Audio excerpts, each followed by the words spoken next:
Hello, I'm Maleen Saeed. This is the News Hour live from Doha. Coming up in the next 60 minutes. Hello, welcome to the program. We start with the latest devastation in central Gaza, where health officials say Israeli strikes have killed 63 Palestinians in just the past 24 hours. The Jazeera refugee camp has come under an intense bombing campaign.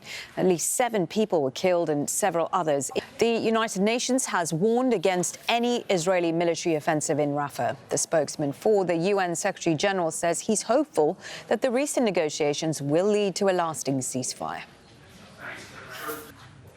Well, an Israeli delegation is due to visit Qatar to continue negotiations for the release of captives held in Gaza. That is despite Prime Minister Benjamin Netanyahu dismissing the latest ceasefire plan proposed by Hamas. Let's talk through what Hamas... Plenty more ahead on the News Hour, including... Every day, hundreds of people from Sudan are making their way to neighbouring South Sudan in search of safety. The UN estimate human rights groups have criticised the Democratic Republic of Congo for reinstating the death penalty. The government says it wants to deter people from working with the M23, an armed group operating in the east.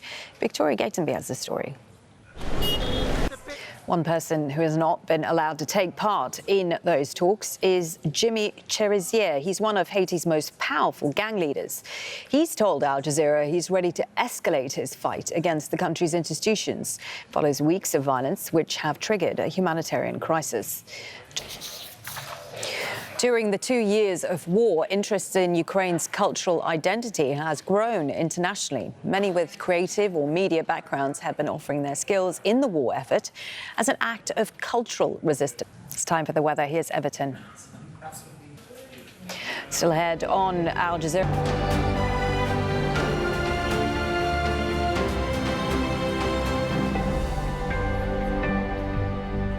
5 members of Pakistan's security forces have been killed during an attack on a military post near the Afghan border.